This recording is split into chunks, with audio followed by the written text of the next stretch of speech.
Make sure you check out our online store where we work with our graphic designer to create stunning garment and product designs that feature a wide variety of aircraft types such as British fighters, World War II aircraft, American bombers, Russian fighters and much more. You can pick your favourite designs and personalise any items within our Redbubble store that range from clothing right the way through to stationery. All of our designs feature our logo so you can show your support for the channel while getting a quality product. You can head to our website aircrewinterview.tv and click store, or go to redbubble.com/people/AC interview. Thank you and enjoy.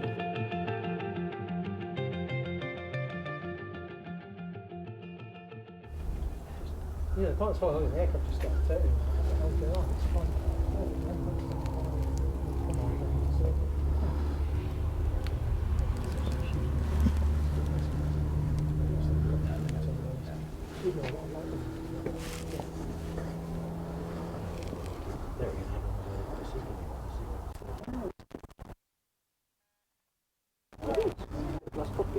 Yeah, different engines.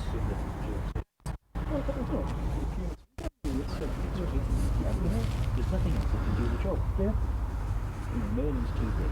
Yeah. Too big to do the job that this does. Too small to do the job that does. Yeah. It's kind of in between, isn't it?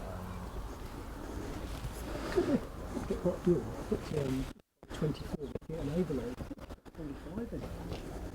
Yeah. Strapping on the floor.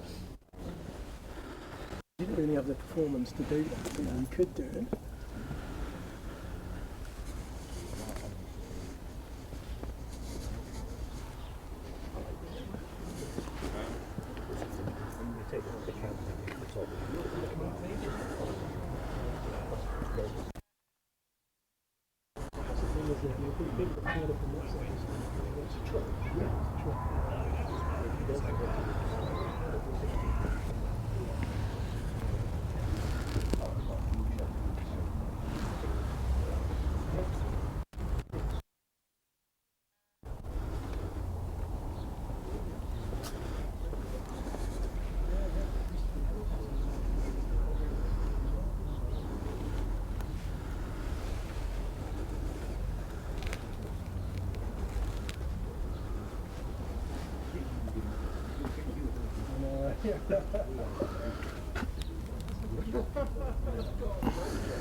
So Simon, we're in the Puma Cockpit. Can you go through it for us? Yeah, as you can see, it's a very modern, advanced and complex designed aircraft. But this is it's missing a few key things. No, it's very simple. You obviously got your primary flying controls and displays here. So your airspeed indicator, attitude indicator. This is your not head-up display. That's your compass. Key one for a helicopter pilot is your radar altimeter there. Obviously, we fly a lot of the time in reference to our height above the ground. This is your undercarriage lever down here, and this would go from green to red. These are your engine controls in the middle, so as you can see there's two of everything. That's your key one, your gas generator. So as I said earlier, below 75% is when the engines are really slow to respond. Your central warning panel, there really was very little on there. There's only a few warnings that it could give you. At the top, if you did lose an engine, you've got your throttles here. These would be fully forward like this, normally in flight, and you could bring them back to idle. These are your fuel shutoffs, which you would, if you need to shut down the engine in a hurry, tail rotor's gone, for example, you'd click that. This is your rotor brake as well. And then on the top, various controls. These are often in different positions on different aircraft as well, which is really confusing when you're learning to fly and learning the checks. The big hole down here is where the coffee machine goes. 252, which is your GPS navigation, etc. And these are your intercom boxes as well, basic. And this is your have quick radio here as well, so it's frequency agile hopping, so secure, but it was an absolute pain in the neck to set up. And your parking brake. Obviously this is your collective lever as well, so it controls your power, and you can see you've got your flare release and chaff release on there as well. Basic autopilot. So it says Barrow, it's got a height hold function. I can tell you almost never flicked that button because it was bloody rubbish. And your temperature gauge, funny old thing in Northern Ireland, it didn't go that high.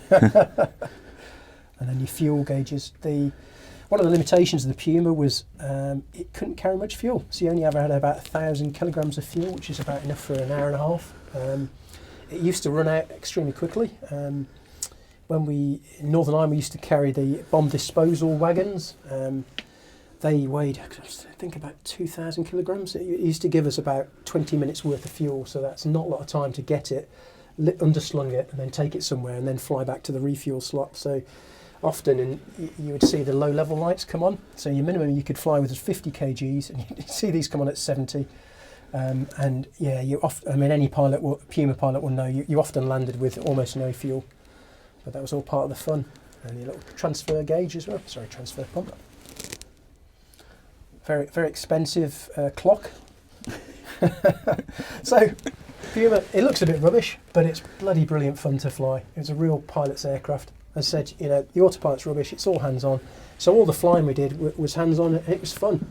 One of the really good things about the Puma, just about every helicopter in the world has got something called a torque gauge. You won't find a torque gauge on a Puma. You will find let's see if I can find it. Oh, there we go, collective pitch gauge. This is what we flew with reference to. So an aircraft like the Merlin, you could break it if you say you had a high power setting and you rolled heavily to I think it was the advancing blade. You could overtorque the aircraft, which is overstressing various bits and bobs. The engineers would get really grumpy with you. It'd cost you several crates of beer. Whereas the Puma, it used a collective pitch gauge. Typically, we'd set 14¼ degrees when we're flying, and you'd leave it there, and you could do whatever you wanted with the aircraft. No matter the weight of the aircraft. So it was fun. It was basically flown like a fixed wing. So we'd set the cruise pitch, and then just fly it on the cyclic. So that was the kind of key. That was what made the Puma fun, really, and the key difference between it and other aircraft. So it's a bit old. It's a bit simple, but it's really good fun. A bit like me. Welcome to the cabin of a Puma. I do apologise to any crewmen watching because this is their empire, as the pilots who weren't allowed in here at all. Generally in Northern Ireland we'd have a GPMG on the right hand side of the aircraft, sitting just here. Generally the aircraft was in 12-seat fit. You can see at the moment it's only got 4 seats. We'd have another set of 2 here and 2 at the front.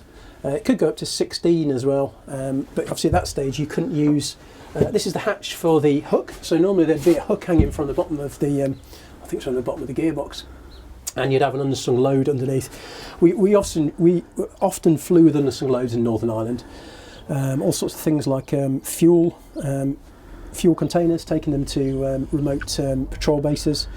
I think the worst load I flew, apart from a Gazelle, was a sack of crisps because it didn't fly very well.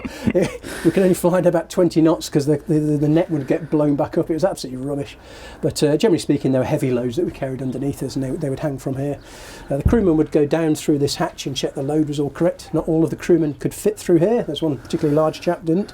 But yeah, that's pretty much it. Basic. It's a truck effectively. It's an airborne truck. As you can see, there's a lot of things missing in here from the operational aircraft.